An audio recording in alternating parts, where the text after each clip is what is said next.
Hey kittens, welcome back. And finally, I'll be doing a mystery guest analysis slash review. I haven't done one of these in such a long time because we've been on hiatus for months now, like months. And we finally got the first episode after the hiatus, and oh my god, we are not disappointed. So, yeah, let's get into it. Now, side note before we start, this is all just my opinion. I know my opinions can be controversial and are definitely very unpopular, so if you don't agree with me, that is 100% okay. You can tell me your opinions, and you don't have to agree with people, but you definitely should respect them. So, yeah, just wanted to put that out there. And the first thing I have to say about this episode is that I enjoyed it way more than I thought I would. Like, I genuinely did not think I would enjoy this episode because I honestly just don't care that much about the whole Gabriel Gress thing. Like, I'm sorry, I don't care. Like, yeah, he sacrificed himself, he was the villain, Adrien thinks he's a hero, blah blah blah. I don't care, like, he's dead. He should stay dead. Why are we still talking about him? And honestly, Marinette's trauma and everything and her holding the secret, I just don't care, honestly. I dislike Marinette in general. I have multiple reasons for disliking her. And I really wish I have time to make a video about why I dislike her. I've been saying that for such a long time. And I will eventually make a video on why I really don't like Marinette. But for now, all I'm gonna say is just that she annoys me. She annoys me a lot. And yeah, I'm not gonna go into depth because that's not the topic of today. But yeah, so I just don't really care about Marinette and her trauma and everything. So I definitely didn't think this episode was gonna be interesting because that's what we saw from the trailers. Like, I genuinely thought the trailers have spoiled the entire episode.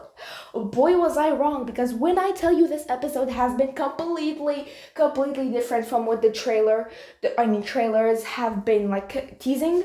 Like, I swear to God, they wanted to mislead us with the trailers to drop an absolute peak episode, because the trailers, they weren't that interesting in my opinion. Like, again, I don't care about the whole Gabriel thing, so that's just my opinion. But yeah, let's get into it. So the things I really liked about this episode were the whole Marinette talk with Luka. I don't like Marinette, as I said, but the way she talked to Luka and the way she went to Brazil to tell him everything and then decided to erase it just to see his reaction and stuff, that was so interesting. Like, I absolutely adored that plot point, the way she needed to go all the way to Brazil to use his miraculous and tell him the truth, but also using second chance to see how he reacts. That was honestly absolutely amazing. What I didn't like though was the fact she used him as a free trauma dump and then just erase it. Like, girl, seriously? Why you do that to my boy? Like, really? You just want the trauma dump? I mean, Felix and Kagami are there. They know it's secret. And as well as I didn't like how Luka freaked out. Like, why the hell did he freak out like that? My boy went completely berserk. Like, why did he freak out so much? Like, why? Calm down. It's nothing's happening. Like, geez, he completely lost it, and that was shocking. I did not expect that from Luka, who is seen as the calm character in the fandom. Like, my boy was not calm. He was livid. I swear, he freaked out. But yeah, another thing I liked was Luca's response. Like, I really did like it. I know I said I didn't like how he freaked out because it just threw me off guard. It's really not Luca's character. But at the same time, I liked it because it felt, I have to say, I was gonna say it felt realistic. Because, I mean, yeah, if someone tells you that they've lied to the world about their boyfriend being, their boyfriend's dad being a hero when he was the villain all along, and the person you're telling this to knows that your boyfriend is also a hero and his father was the villain, and I would freak out too, which is another thing I want to mention, is that many people have been theorizing that he freaked out because he knows Adrien's Cat Noir, and if the truth comes out and all, it's gonna be a huge mess. So yeah, I really do like that theory, and I do think that's why he freaked out. But yeah, it would make sense because honestly, Same, Luca. I would not have had a calm reaction. Although I found it hilarious that that Alia's reaction was calmer than Luca's. Like, oh my god, no. Again, like Luca's reaction was so unexpected, it completely shocked me. Also, another thing I loved was the fact that Lucas is still in love with Marinette. And yes, I know it's sad and stuff, and he should move on. But I loved how realistic it was. Now, honestly, I did not know that people genuinely thought he wasn't in love with her anymore. Like, I knew he was still in love with her. I knew that from the very beginning. Like, I knew he was still in love with Marinette. I knew he didn't get over her. But apparently the fandom is shocked. Like, they genuinely thought he got over her. I cannot believe I'm the only one who knew he's still not over her and still loved her. Like, the fact the fandom found that as a surprise is insane. Like, it was not a surprise. And people are genuinely hating on him for this, which is insane. Now, I'm gonna mention something real quick, and it's about Miraculous Lizzie's post on TikTok. If you do not know her, she's like one of the biggest Zag influencers. So yeah, she did this post talking about Luka, and let's just say it was a very hateful post towards him. And I do have to say that as much as I love Lizzie, she's my idol, my inspiration, I definitely disagree with her on that thing. Like, it didn't make sense what she was saying. And I agree with a bunch of the comments under her TikTok. I feel like she forgets the characters are children sometimes and teenagers.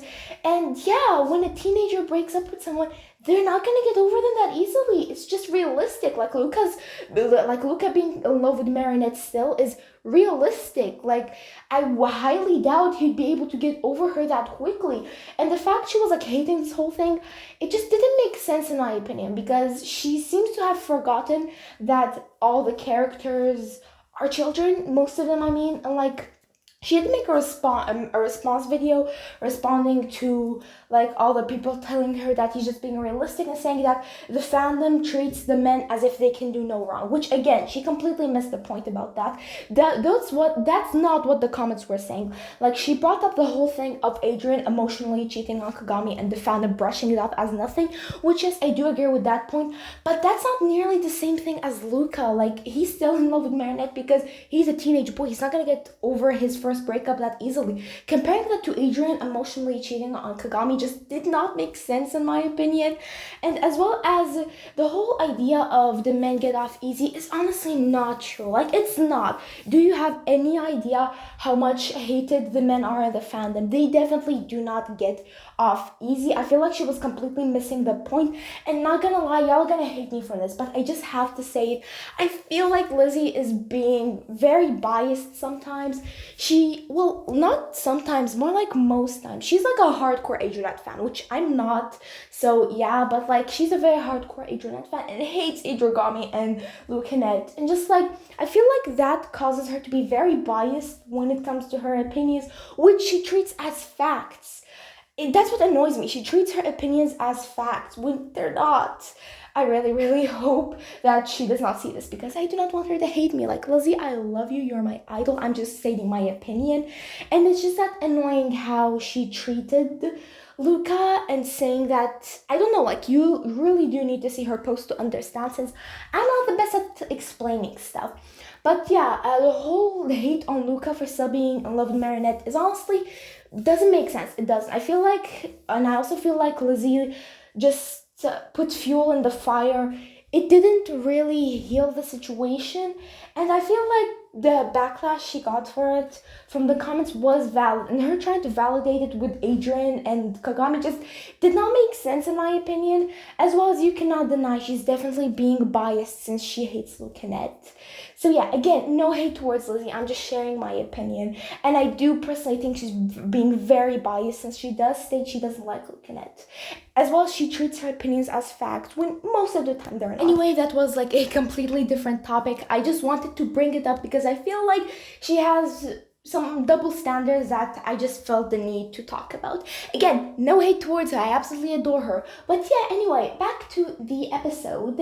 So another thing I really liked was Adrien's, the way Adrien like talked back to Gabriel, or the Gabriel statue. Like, his reaction and the way he spoke in that episode definitely reminded me of Eren. Like, it gave such huge Eren Yeager vibe. Like, if anyone watches Attack on Titan, you'd know that Adrien's voice actor is the same as Aaron's. And this is the thing about voice acting, is that sometimes the voice sounds similar, but it changes slightly depending on the tone and the expression. Like, Adrien and Cat Noir sound different. Like, they don't sound the same.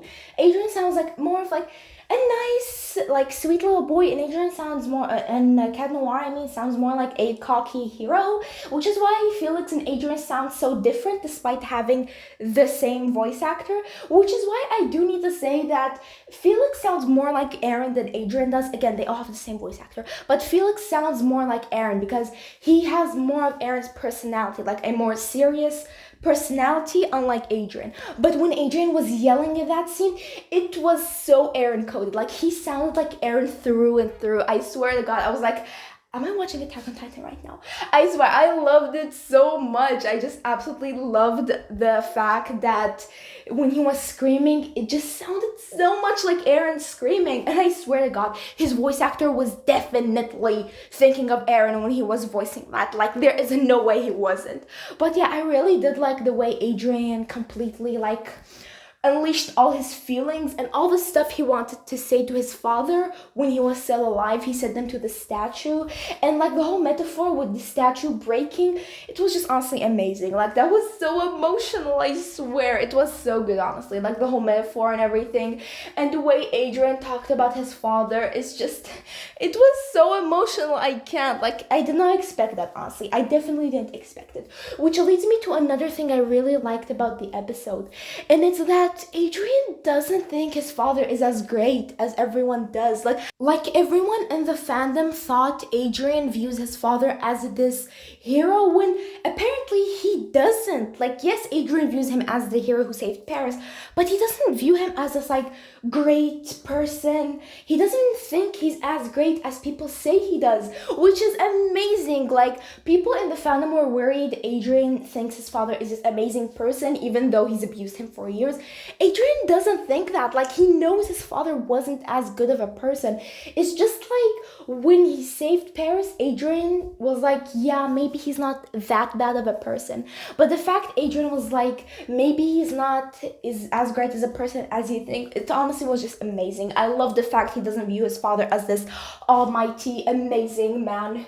It's just so heartwarming, and I feel like when he finds out the truth about his father, it might not come out as such a surprise, because he does say in the episode that how come his father, the one who like tried to keep him away from Marinette and everything, is the one who saved Paris. Like, it just adds more to the theory that Adrien might end up discovering the truth on his own, and his reaction might not be as crazy as everyone thinks, because again, he doesn't view his father as this amazing man. Like, he even has doubts on how he could have saved Paris, which is honestly such a cool detail they added.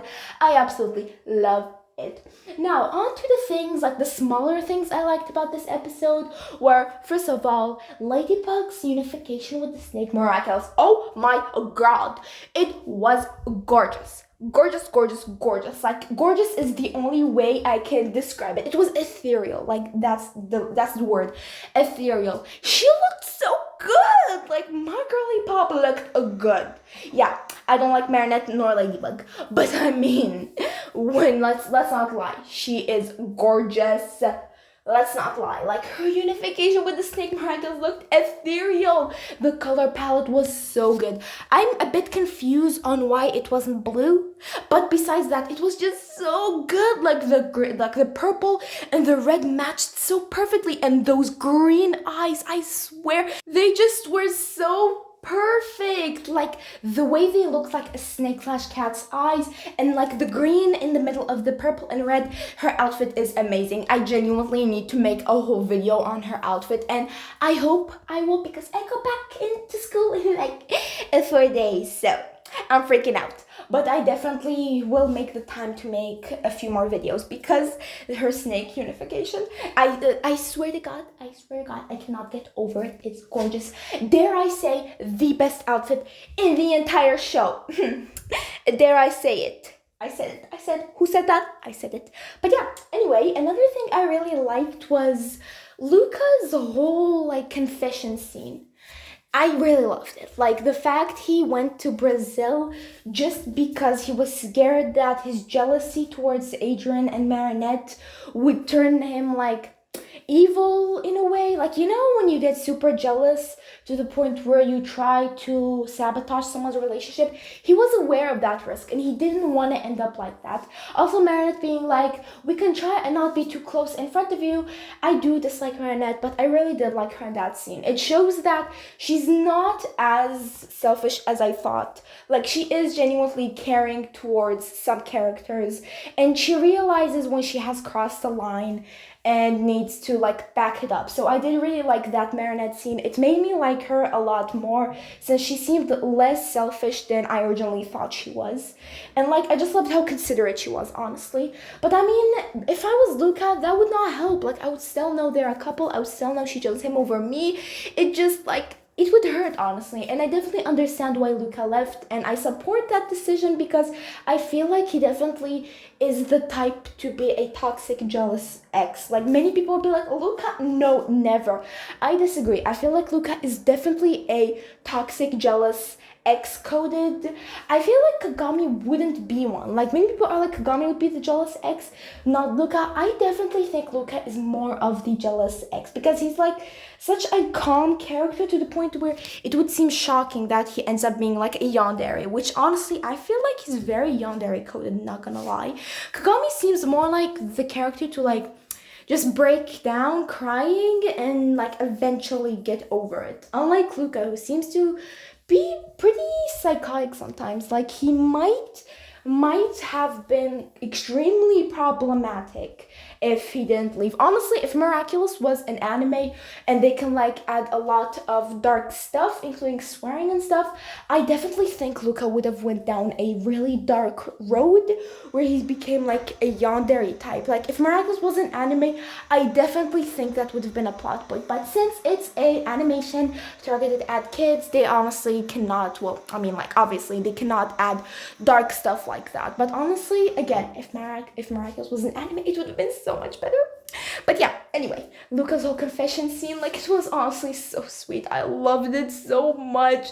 Like I've never loved Luka so much in my entire life. I love him so much. My sweet boy has haters. I cannot comprehend the fact he has haters. Also, the fact, again, Lizzie bringing her up, the fact that she said that he's a boring character even after watching the episode, and I'm just like, girl, what? Come on, like, are we watching the same show? You cannot genuinely think he's a boring character. Like, come on now. Again, no hate towards her. But yeah, so this was definitely an interesting episode. And yes, again, I feel like you might have realized that I did not really talk about the whole acclimatization thing. And it's because I do not care about it. Like, yeah, I love action. But I mean, when it's a bloody action, you know, when it's just them fighting a statue and Cat Noir trying to imagine that it's not his actual father and thinking it actually might be him when he's dead and he knows that, like, that action sequence wasn't really my favorite. Like, I just don't care about it that much. What I did like was that finally a villain was able to get the Miraculous and not like completely fail at the last moment before grabbing the Miraculous. That is way too common in that series. So the fact they were able to like get the Miraculous and almost reveal his identity, amazing. So peak, like it was amazing. It brought tears to my eyes to see that Miraculous is finally doing something different. And I also love how the only way they could defeat him was for Adrien to be open about his father. Honestly, that was really, really nice. Now, on to something different, which I don't really like nor dislike this. More so, I don't really have an opinion / I have mixed feelings about this, and it's the whole Luka's fake girlfriend thing. I forgot her name, so sorry about that, but I'm just gonna call her the cute Brazilian girl because she's adorable, not gonna lie. She's absolutely gorgeous. And here's the thing, I don't know how I feel about this whole fake relationship. Like, yeah, I still don't understand it fully. Apparently, he used her as an excuse to move to Brazil, which he could have used the whole Hawkmoth excuse, so I'm unaware of why he went through the trouble of getting a girlfriend / fake girlfriend. Like, Why, Luka? Why? You have way too much time on your hands, my boy. But yeah, so this whole thing. Now, knowing how cliche Miraculous is, this is definitely the trope where the characters are pretending to be in a fake relationship but then end up falling in love, because it's a very cliche thing, and Miraculous is honestly just a bunch of cliches, not gonna lie. So yeah, I am predicting that they're actually gonna end up in a relationship, which, look, they're cute. They're cute together. Like, I'm not gonna lie, they're really cute together. I don't hate them per se. It's just that my Sublime heart. Oh god, I really did think Sublime was gonna be Luka's love interest, not gonna lie. I definitely was not expecting there to be a fake lover involved. I really genuinely did think Sublime was gonna be the one, and the fact she's not is breaking my heart. Like, yeah, they technically still have a chance, but I mean, the whole fake girlfriend thing, the cliche ship, like, it's a very popular plot. It's a very popular trope. There is really no chance of Sublime and Luka ever being in a relationship. I mean, let alone even meeting each other. So yeah, my heart is a bit broken, not gonna lie, since ever since Sublime came, I was like, yes, give me Luka and Sublime. I need them together. We're not getting them. We're getting Luka and this random ass girl. Which, look. She's gorgeous. She's amazing. I love her. Well, love is a strong word. I would say more so I tolerate her. You know, I don't particularly love her, but I don't hate her either, because there is no reason for me to hate her besides the whole she's getting in the way of my ship, which I hate it when people say that, which I hate the fact I dislike her because she's getting in the way of my ship, because I genuinely hate it so much when people say that about the character, so I hate myself right now, which is why I'm gonna say I don't dislike her for that. I'm just disappointed we're not gonna get Luka and Sublime. But I mean, her and Luka are cute, and maybe I'm gonna change my mind after I see them interact more. Also, another interesting thing I want to mention is apparently she's also a hero, and this was actually announced by the Lady Blog, I think, or I don't know, like somewhere on Instagram, that apparently she does not have a Kwame / Miraculous. Like, the creature we see with her at the end, which was a hummingbird, by the way. Like, many people are confused what the creature is. It's a hummingbird. Like, I can confidently say it's a hummingbird. But yeah, many people are confused on what it is and think it's a Kwame. Yeah, it's not, apparently. It's not Kwame. Apparently, judging by what the news said, I mean, oh, actually, I remember it was said by Thomas Astruc himself, and he said it's not a Kwame. Now, I completely forgot what it is. I will make a whole video talking about it since the news was released, but I just cannot remember it right now. So yeah, the next vid would probably be me explaining that whole thing.